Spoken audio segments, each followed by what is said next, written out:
Hey, what's going on, my friends? It's Dave Sharpe. Welcome to Wake Up Legendary. And you guessed it, we have another amazing guest this morning. I just spoke to her briefly backstage, the virtual stage. And please help me welcome Jadis to the show. How are you? Good. How are you? I'm fantastic. And where are you calling in from? I am from Colorado currently. Cool, cool. Yeah. So it's about 8 a.m. here. Yeah, well, thanks for getting up early for us. Oh, I'm a stay-at-home mom. I'm up way before that. Okay. So, Great. I get it. Geez, what brought you to Legendary? What was it that you were looking for? And were you looking for something at all, or did this find you?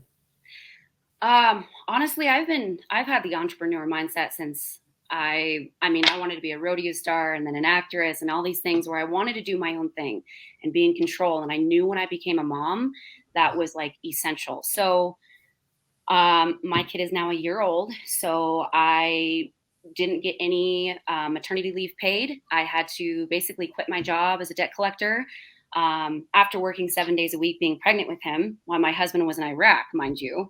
Mm. So, Thank you, your husband and your family, for your service. of course. And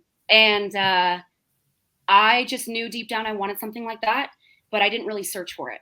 So fast forward, my kid is about 8 months now, and my husband's schedule drastically changed where I couldn't work a night job anymore. And I'd watch my son during the day. So I was a caregiver actually for veterans. So 2 weeks before my last day, a person I saw on the internet was doing the same, affiliate marketing. And I was like, all right, what is this?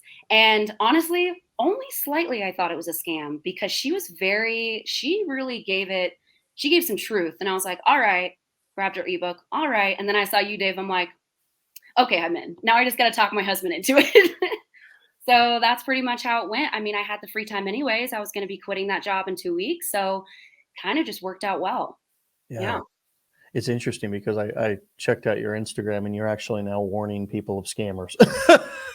Isn't that ironic? Yeah. That Yeah. And I got my account hacked. My 21,000 followers on Instagram got hacked, taken away. I really? sulked for about a day and a half. Yeah, the Meta people told me, they're like, it wasn't you, someone hacked you, and they're doing, I'm like, okay. But I always say this, I tell my husband this, I'd rather be fighting the internet than working a 9 to 5. Mm. That's just where I'm at. I'd rather be fighting the internet every day for a little bit than working a 9 to 5. So Yeah. Yeah, I had a guest on a while back that said, "I have challenges, but at least they're my challenges," you hmm know? yeah. And I think that's what resonates with a lot of our guests, a lot of entrepreneurs, is that once they finally realize that and that sinks in that, gosh, this is hard, but you know what? Nothing in life is really easy, right? No. I mean, you know that, being a military, family, Yeah. that I mean, that's not easy in any way, shape, or form. And you guys are putting a lot of things on the line all the time to do what you do, even caring for military vets. That's really awesome. Yeah. Thank you for that. That's great. So, what was it like for you to, finally make that decision, even though you had wanted and desired something different? I guess let me ask, what do you think was holding you back before that? So I did an MLM before back in 2017. Didn't really care for it. I had to grow a team, wasn't into that kind of life. And I gave up. I gave it about a month and a half of my time and I gave up. Didn't really see many results, but I also just didn't like the community. So I jumped out. Then I went into real estate school online before moving to Colorado State. Took my exam, didn't pass. Wanted to take it again, just decided. So basically, what I'm getting at is I have so many times have tried to do something, right? Entrepreneurship, and then I give up because I felt like back then I really didn't like believe in myself that I could do it. And I'm like, well, I've already failed all these other ones. Like, I don't want to get into another one that I'm just going to do for a while. And my husband's going to be rooting for me. And then I'm like, okay, I'm out. Mm, This one was different. This one was, I am so grateful, Dave. I'll say thank you from the bottom of my heart that you created something like this because this is just what I needed. Just what I needed. So when I realized what I had to do day to day and I got more into the blueprints and stuff like that, I was like, oh, I'm hooked. Like, I'm not stopping at this. Even if my account gets shut down, I'm not stopping at this. Don't stop before the miracle happens. So yeah, so it's kind of like we're changing now.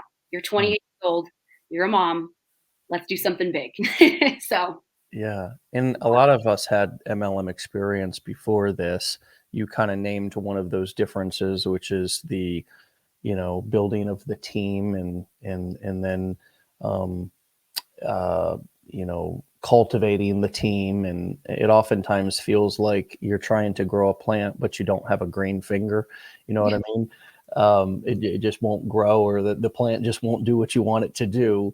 What has it been like now for you to not worry about everybody else and your business model, not be trying to build a team or not, but just really focus on your own actions in creating systems and leverage through the technology and the platforms that we have here? I mean, you said you built an account to 21,000 and it got hacked. Now you're back at it again, building more accounts. I call them digital real estate, right? It's like you're building up all your different rental properties. The cool thing is we don't have to pay for the rental properties. We can just create free accounts. But what would be some of the main differences you see in this, just for people who are brand new, and if they're not really clear, what are some of the differences between this and, say, for example, MLM? okay. First off, you don't have to build a team. Let's just kind of put it there. The money you make is what you do to make that money. You don't rely on anyone else. So I would say anyone that's coming into this or wanting success in this, right? It's obviously not a get rich quick scheme. Neither are MLMs. But with this one, I think specifically just with you, Dave, with Legendary, you get a helping hand all the time, 100%. Whereas a lot of MLMs you go into, it's very wishy-washy and not as clear, where this is like, we're going to help you be successful. You are going to be successful. These are the steps. Just read them, ingest it, whatever. You have it all there for us, plus the community. So when it comes to this, compared to an MLM, like less stress. I mean, you know what I mean? You're not relying on selling to your friends. When I was doing MLM, I don't even want to say the one I did, but I'm sure everyone's heard of it. But I was like, cold calling or cold messaging, doing all that. And that's what I was taught to do. And I hated that. Yeah. It was not, so it's just fresh. It's new, and you don't have to sell to your friends, it's just, and you're not even selling, you're just promoting. Yeah. So that's the difference there. You're not selling a product, so it's not salesy. Yeah. Yeah. That was a long explanation, Dave, but No, that's great. No, I a lot of things came up for me during that answer. I mean, it's one of the main things is, of course, you're not retailing products. A lot of us in former MLMs were doing lotions, potions, pills, and everything in between. Nowadays there's, fat wraps, sex toys, you name it. You know what I mean? Yes. So we're not retailing any sort of product. We are not building teams. We're not building pyramids. We're leveraging technology the same way that all of these other big billionaires are leveraging technology. Mark Zuckerberg just launched a new platform, and within 4.5 days had 100 million users on that platform. You were one of them, right? In the past, I believe Facebook took 4.5 years to get to, fact check me on that, but no platform has ever reached 100 million users that fast. How? He had a list. Yeah. Right? And he just marketed to that list and just let everybody know via email or via their, at this point, he didn't even really have to push it that hard. They didn't have to push it that hard. We're using and leveraging technology. We're instead of having individuals all making lists of friends and family and going out there and talking to their friends and family, we can put up a video and have that reach tens of thousands, hundreds of thousands, even millions of people. And we created that. We did that. We were in full control of that. I think you mentioned a big one, not having to chase friends and family, and more specifically, having strategies to reach a cold audience. Have you been surprised by the way that in some cases with past, maybe an MLM friends and family were very cold, even though they were warm, but Mhm. but now you're building a cold audience and how actually warm and receptive they are. Isn't that a weird dynamic? And has that been surprising to you? Hmm. Almost not, Dave. Almost not, just because, you know, when you're selling to people that they know who you are. And so they're already, if they choose not to listen, no disrespect for you, but they probably won't listen. If they know you well enough, they're like, whatever. For Mm. me personally, when it comes to, I kind of almost hoped that they would be warm, but I was like, no, I figured this because it's the way that you present yourself. If you come off warm and you come off presenting that this is something that's of value because it's been of value to me, and that's all I talk about is how it's changed my life, I've already get these people that are wanting that same kind of feeling. And so, yeah, we all have the mean people, but I would say honestly, I almost kind of expected it just because last time it was the opposite. And I was like, well, if they don't know me, I think this will be better. I don't know. That's how I kind of thought of it. So, It's so true. It's like we have a brand new opportunity to make a first impression on people, whereas friends and family, even with a brick and mortar business, right? Brick and mortar business, a lot of times you're trying to get that off the ground by saying, "Hey, come into my restaurant. Come on. Why don't my friends support me?" yeah, Support your friends, support your local businesses. I we're mean, like, that's kind oh, of okay. that's kind of where that whole, support your local businesses kind of trend came from. It's like, don't buy from, it came from business owners. It didn't come from consumers. It came from Yeah, all the local business owners saying, "Hey, why aren't you coming down here and supporting me? I'm your friend, I'm your family, I'm your neighbor. Why are you buying from Amazon?" You know what I mean? yeah, That's where it wasn't consumers sitting around going, we should support our local business and go down there and pay double for what we can get on Amazon for half price, right? It's just, it came from business owners like yeah, pleading with people to come and, support local businesses. And I actually try to do that. I actually try to support my local businesses because for God's sakes, I do want to drive down the road and be able to get a coffee from a place besides Starbucks. You know what I mean? I yeah. like that. I enjoy that. I'm sure you do in Colorado as well. But at the end of the day, business in the economy, in the marketplace, works off of competition. Hmm. It works off of competition. And it's always about competing on price, competing on value, right?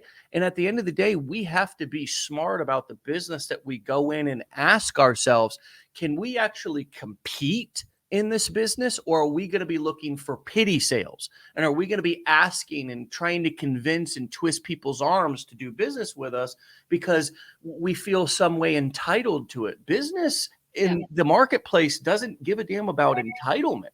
It cares about value, Hmm. value.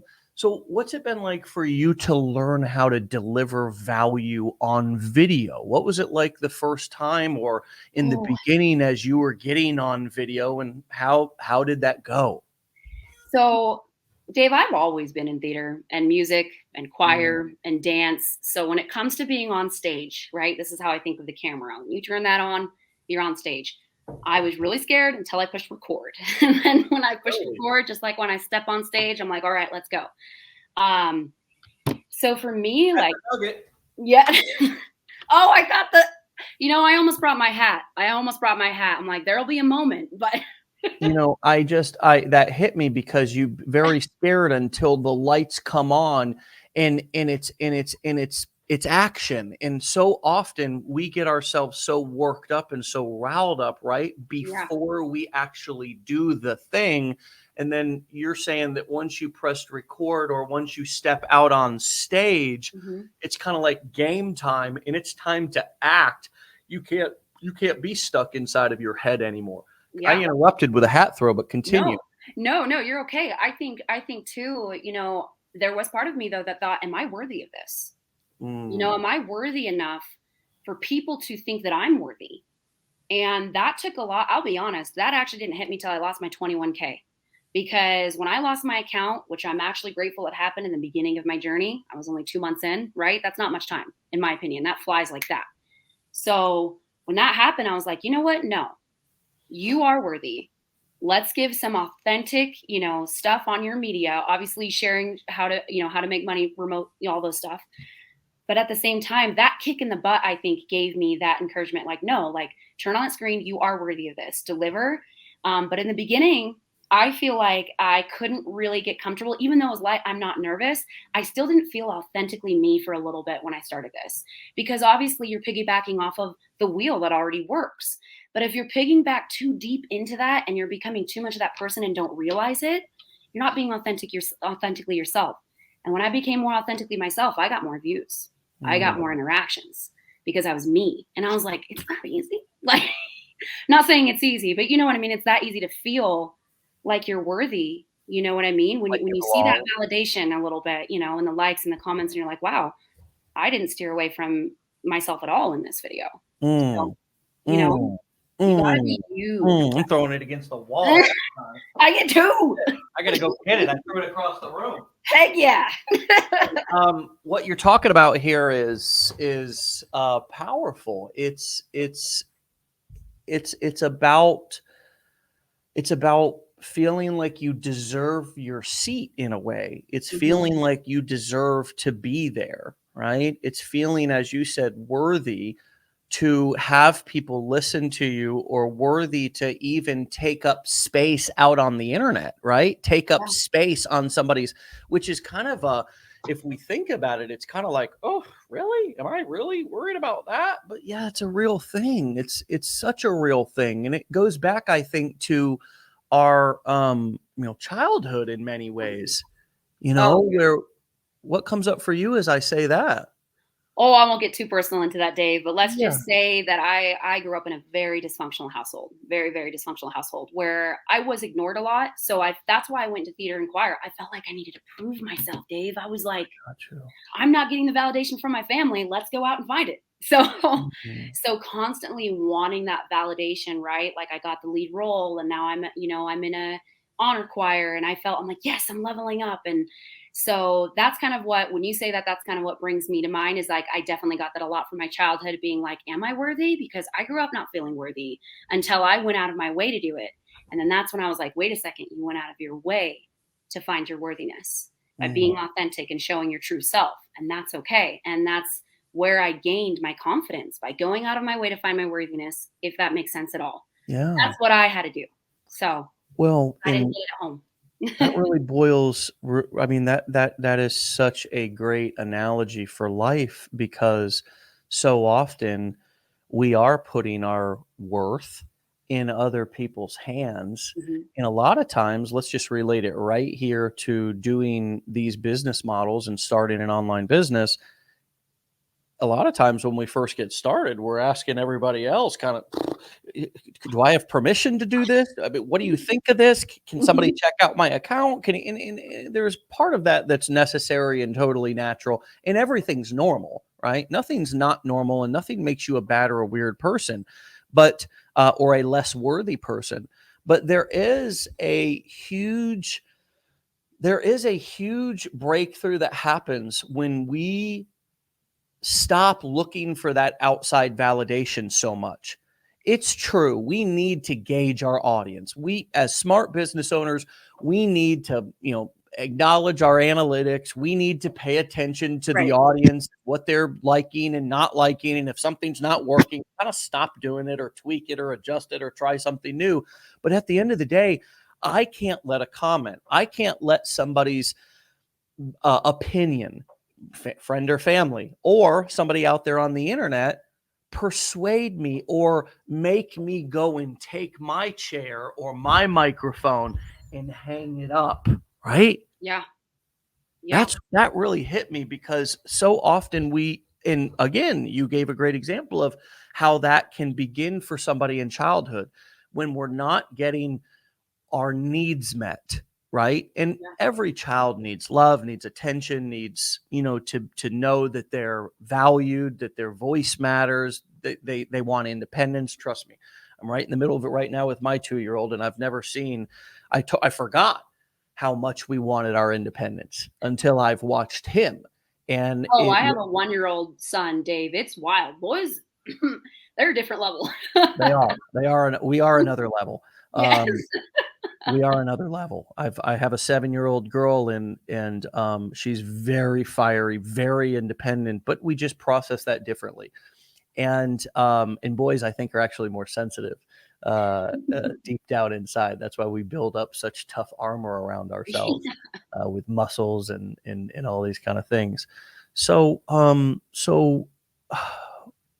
you've hit on beginning to film, to get in front of the, and that started back when you were doing theater and you began to create your own self-esteem and create your own self-worth.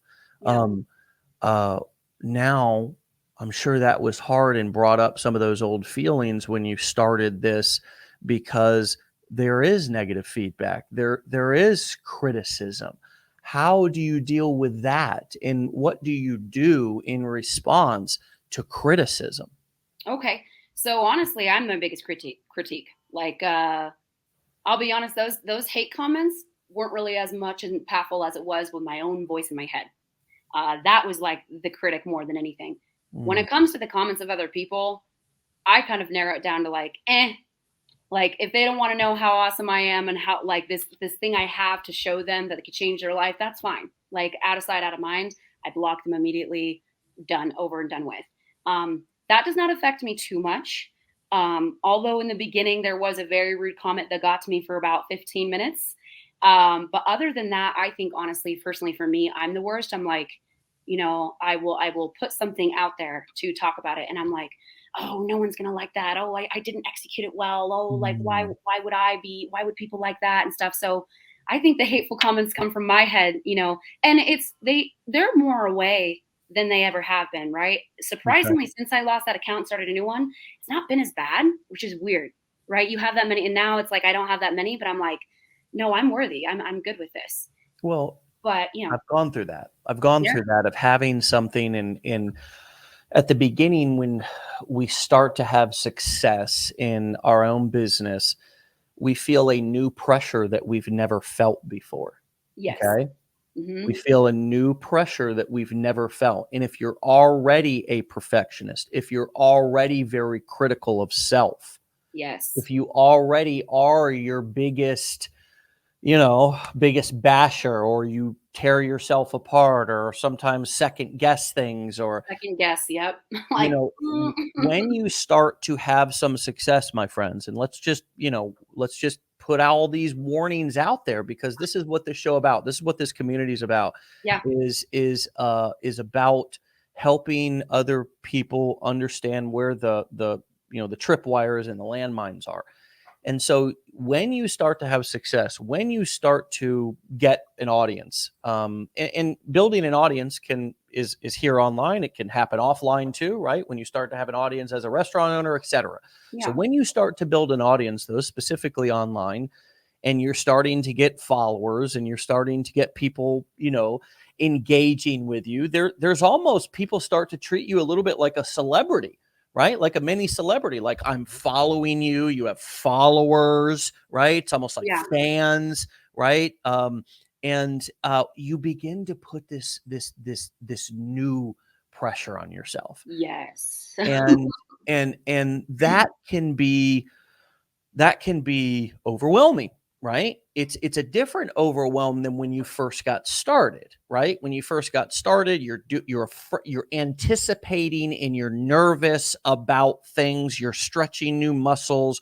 You're learning technical stuff. You're getting ready to get ready. You haven't pushed the post button yet, but you're gonna. And there's that kind of nervous anxiety yeah, of, am I going to be enough? Am I enough? Am I worthy? Am I going to fall flat on my face?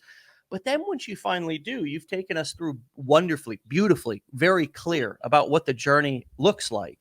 yeah, You press play or you press post, and all of a sudden, holy shit, this is going pretty well. Wait, exactly. hold on a second. Hold on. What? Hello there. How you doing, world? I'm here. Yes, that's me. Yes, I'm here.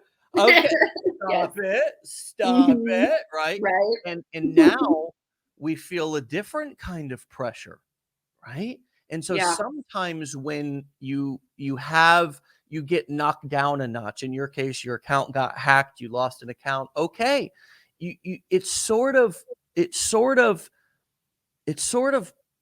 brings you back to reality to remind you Yes. that you don't have to do anything when you're successful any different than when you started.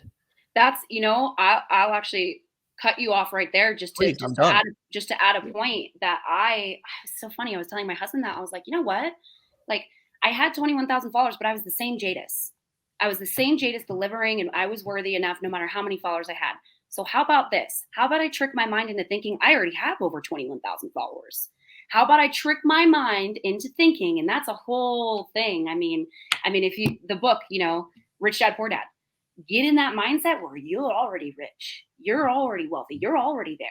And come from that standpoint and watch it bloom. I'll tell you, watch that bloom if you keep that kind of mindset. So that's kind of where I was at after losing. I'm like, you know what? No, I do still have 21,000. In fact, I have more than that. So getting in that kind of mindset. Yeah. I mean, it's a mind thing, man. That'll get you.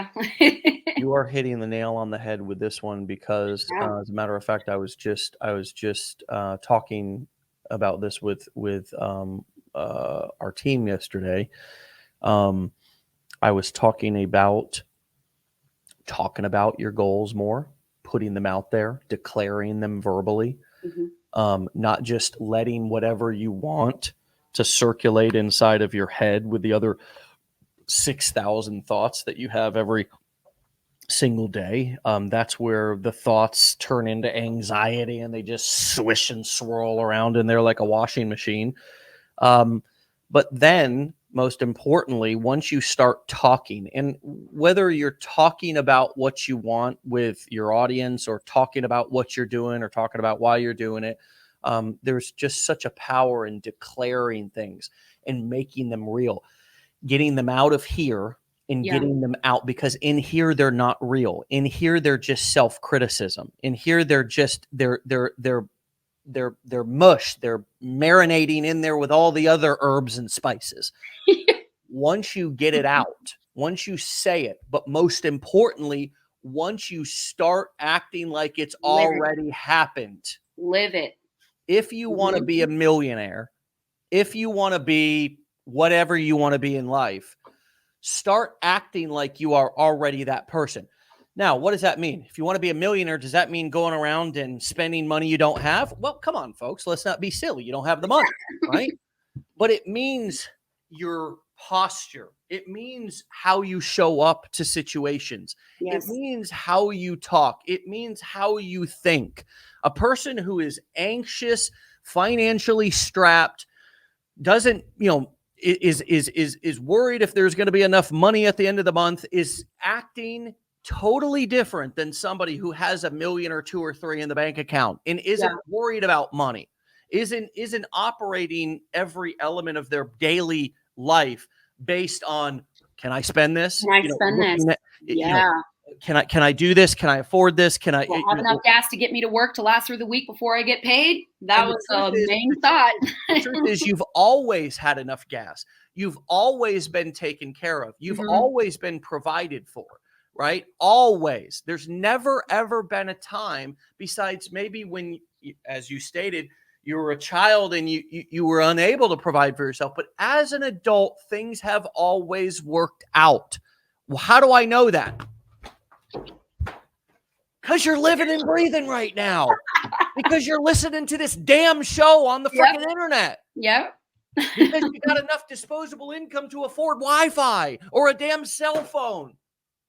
Yep. Because you got food in your belly and you're here instead of somewhere digging through a garbage can, looking for a meal. That's how I know you've been provided for. Yep. Now, if you want to call that God providing, if you want to call that the universe, if you want to call that just, whatever you want to call that, you're free to call that. But the truth is, you've always been provided for.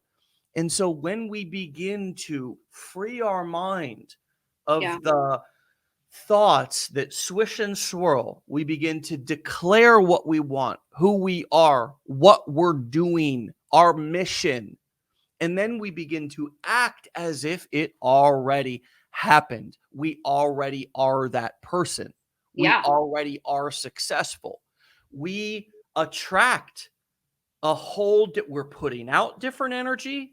Therefore, we are getting back different energy. Is this resonating with you? Yes, no, and I think just to like kind of go backwards here, I think surrounding yourself around people that not only believe you but have also been successful will get you in that mindset, and that's what this community is here for. When they always say if you want to be wealthy, surround yourself around 6-figure, 7-figure earners. Well, guess what? Here we are. You know what I mean? And it's like, Right. but No for doubt. me, I think and sorry, I don't mean to mention money, but I'm just kind of getting, Fine. if you want to be wealthy, be around people that have already been successful in this business and see what they've done. Don't rewrite the wheel. But I also say too, to make it a little exciting for everyone, right? If you're in that headspace where you're like, no, I don't have that many followers, whatever. If you're already acting like it, a way to help yourself, grab yourself a journal, make a collage. I have a dream board on my phone and on my laptop from Canva. I made a dream board, and I also, if I'm ever feeling stuck in my head, which still happens, Dave, it always happens. Of course. I'm still getting a little stuck in my head. I'll pull out my journal and I will just write as if stuff's already happened. Like, wow, like after a year of doing Legendary, I've done this and this and this. Or wow, we bought our dream house in here and we've done this. And by the time that this date hits, I've already reached this. I'm so amazed. I'm going to mastermind to talk for. So I'll write that stuff as if it's already happened. And it gets me excited because I'm not just writing it. I'm there in those words when I'm writing it. And then I'll leave that journal and I'm like, all right, girl, you got this. Yeah. You got this. Let's go. By the way, there's no issue with talking about money. It's just giving people the full idea of Yeah. how you got the results that you got and giving them the full picture and helping them to understand how long we've been doing things. Right. Since we've got 517 of you on here, there's no issue with making money or talking about money or talking about the results that you're getting for whoever in your niche or the results that you're getting in your niche. It's just about giving people that full picture, right, of what it really took in order to achieve that. And for most of us, we're 10-year overnight success stories or we're 1-year overnight success stories, right? Many of us have been on the journey, or I would even consider your MLM days preparing you for this now. All that work, all that learning, all that, everything that all of us have done in our lives have prepared us for this moment right now. Yeah. So there really is no overnight success stories. I want to switch gears and ask you, how did you decide to, I assume you're in the make money online niche just from looking at your content.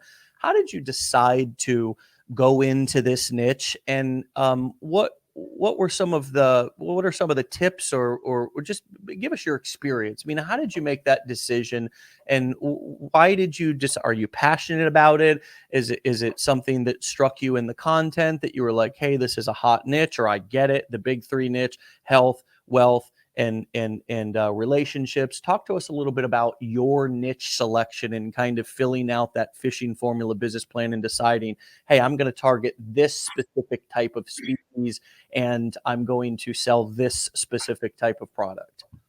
It was easy. I grew up in a very poor household, in a very poor mindset, and a very talking about how much money we didn't or did have. And that was something that was just prominent in my life the whole time of how broke we were. And we couldn't, my mom would even tell us straight, like, you're not getting any Christmas presents this year. And that happened several years where we wouldn't get anything. And so growing up in that poor mindset, I always thought it's not obtainable. There's no way that I can be a wealthy person in this world because I've been shown that that's not possible unless you work a corporate life or go get your degree and go get a corporate job, or for some reason you've met someone that gives you this giant business and you're wealthy. And so I was living a paycheck to paycheck, honestly, for a while, where, like I just told you, yes, I lasted. It always worked out. I always had money, always was fed.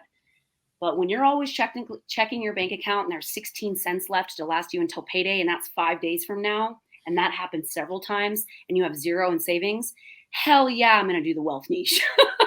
Hell yeah, I'm going to show people, no, I was there too. Stop thinking it's not possible for yourself no matter where you come from. Work hard, learn what is given to you, and apply. And not only that, believe that you are worthy of this. And that's something that I just didn't do for years. I didn't believe I was worthy. And so when it came to the wealth niche, I was like, oh yeah, That's the one, because I can relate to that tenfold. Yeah. So that's where I'm coming from with that one. Yeah. Well, girl, I hear you. I hear you loud and clear. And I was in a very similar spot when I started. I had just come from addiction and homelessness and just being at the bottom. I was under the barrel. There's the bottom of the barrel, and then I was under the barrel. The barrel was sat on top of me. And that's how I felt. I didn't feel on top of the world. I felt like the world was on top of me. And so, I, it was very easy for me to, to see that I wanted to be a part of not only changing my financial future, but I also wanted to, in my financial current situation, Yeah. but I also wanted to share that with other people because I knew that so many folks out in the world grew up in similar homes, grew up hearing things like, what do you think money grows on trees? Yeah. We can't afford that. As I became an adult, I really asked people, particularly my wife and for us not to say that we couldn't afford something, for us more to say maybe we don't have the resources right now, but hey, let's figure out how to get them. Right. Mhm. I Right. mean, I wasn't, usually we're not saying to our spouses or whatever, hey, I'd like to go move into a $25 million mansion, right? Back then we were arguing about hiring somebody, a cleaning service to clean our house, Yeah, right? I remember that. Yeah. And it wasn't really like, that's not a huge stretch. You know what I mean? That's not like something that's unobtainable for anybody in the United States of America to achieve that if you have the abilities to be able to work. Yeah.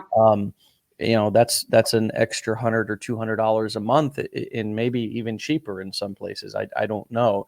But I mean, now we've got quite a few houses that we circulate in, live in, work in, hang out in, and somebody cleans each one of them. Yeah. And I mean, yeah, that's our plan. We want to invest in real estate as well. I mean, that's kind of, we're buying our first house this summer in like a good month. for you. Good So for you. yeah. And so saying things like changing language, tweaking language. It's not like you need to go in and change. You don't need to walk on eggshells, and you don't need to ask others to walk on eggshells either. It really starts with you. It really starts with you. If you want to be the entrepreneur, despite what your spouse is or wants to do or how they think, for you to start using different language. Hey, I don't have the resources, but I'm resourceful as hell, and I'll go and get them. Right.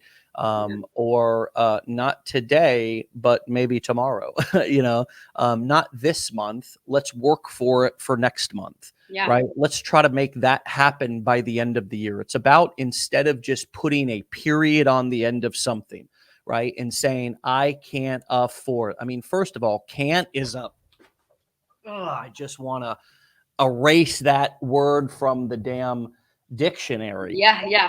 My daughter's dance teacher makes her do push-ups if she says can't too many times. She's not running a military. She's not a drill sergeant.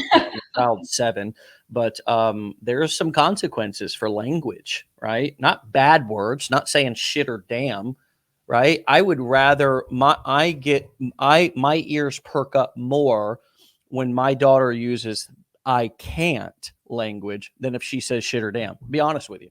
It's just where I'm at Yeah. in life, Yeah. right? Where I'm at in life. And that's because I understand the power of how our minds can attach to those ideas, especially at a young age. And we begin to build belief systems around those things that we declare. Because we were just talking about a minute ago, what Yeah. you say Mhm. actually is the most powerful programming for your subconscious mind, because your dadgum thoughts are already in there. Okay. Yeah. They're already circulating in there. But when you take it out and actually say it, it's like going in like, putting specific focus on one of those thoughts. It's like, okay, this is the thought. When you choose to say something, what you say, this is the thought that I'm hanging my hat on today.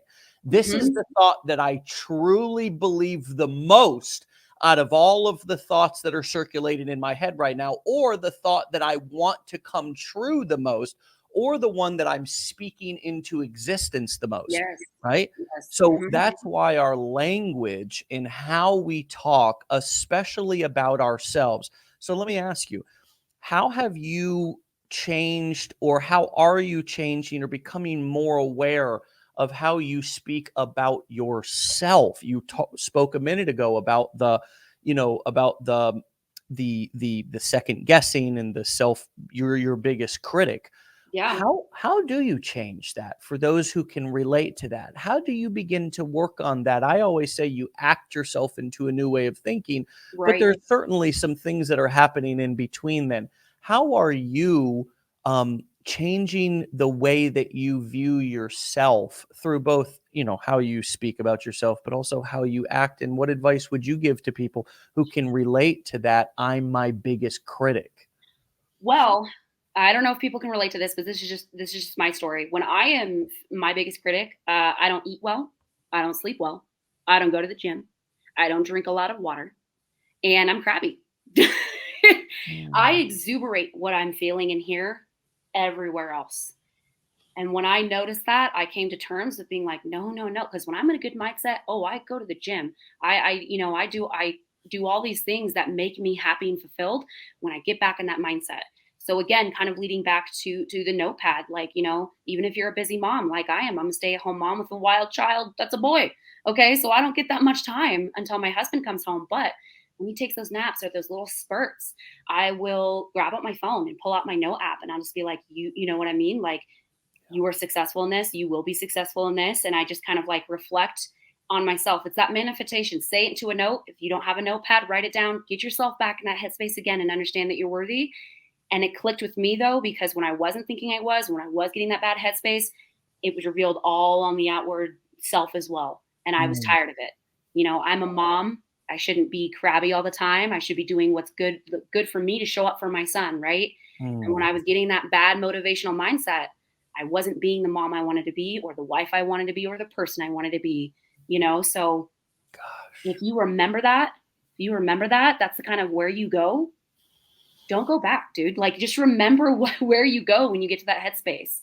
So if you can analyze that, you can work from there and being like, no, this is crappy. Like, so Girlfriend, yeah. you are really saying some powerful stuff. You're bringing me back to some basic things that I learned in drug rehab.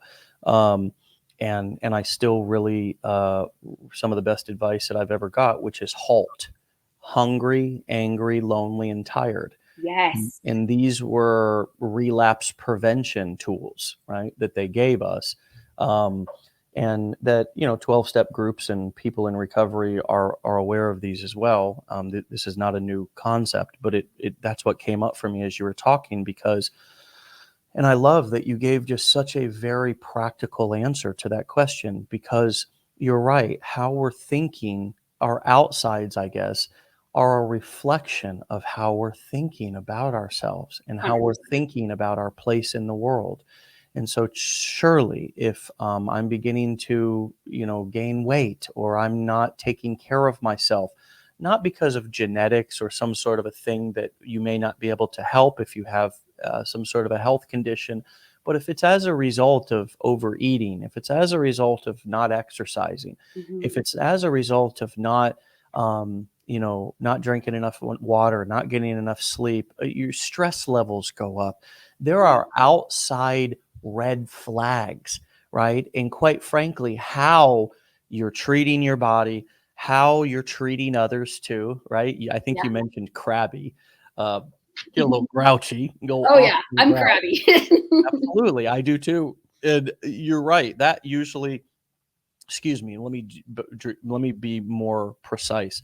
That is never me being crabby, me being grouchy, me even being mean, is never, ever about somebody else. Oh, never. It is never about what you said or what you did. I know better than that.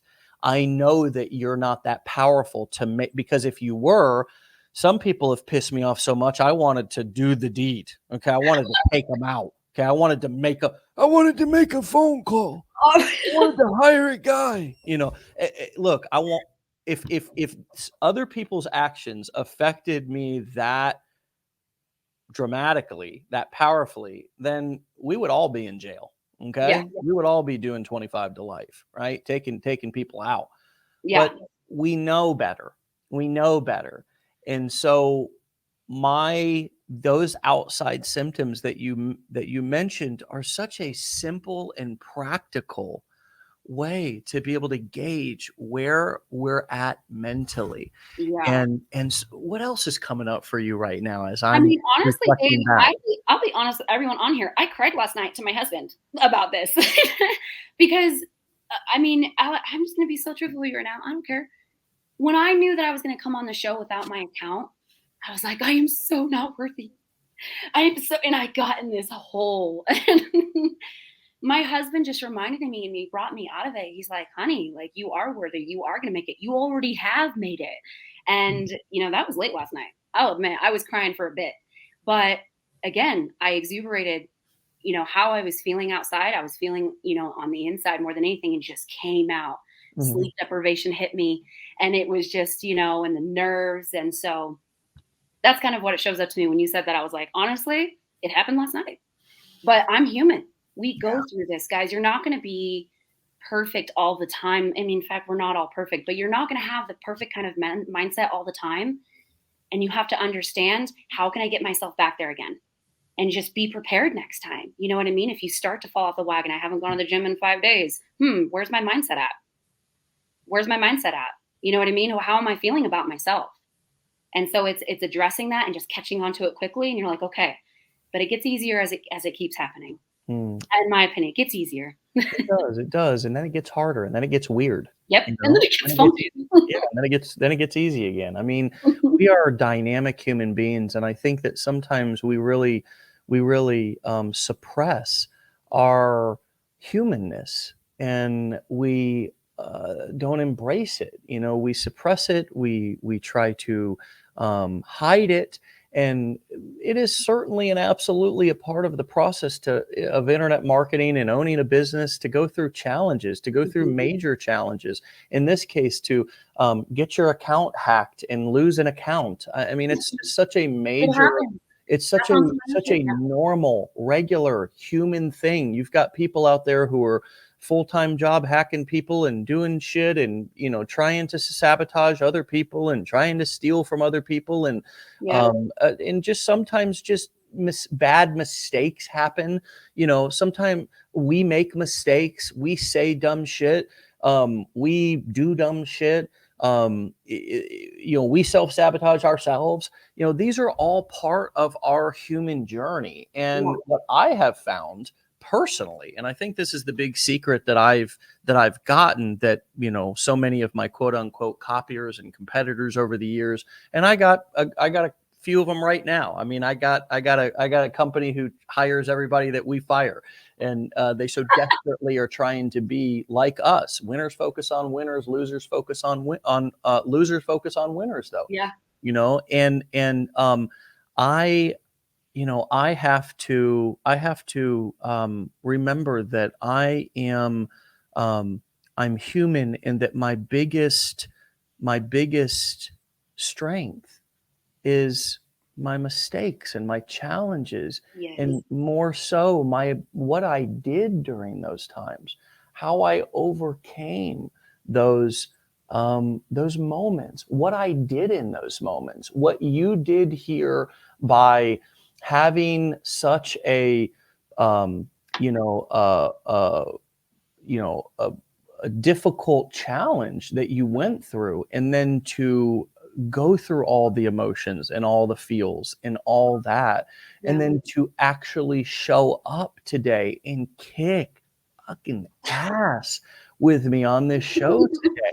I mean, just show up and just crush it. I mean, show up with doesn't matter how you're feeling. You just showed up despite your feelings.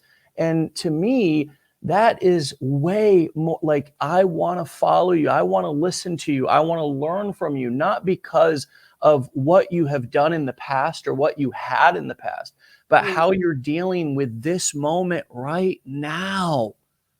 And this is now a part of your story. You know, this is now a part of your journey. You can take this moment, this situation, and how you handled it and what you did, and the fact that you were then on a live interview podcast and absolutely kicked ass, right?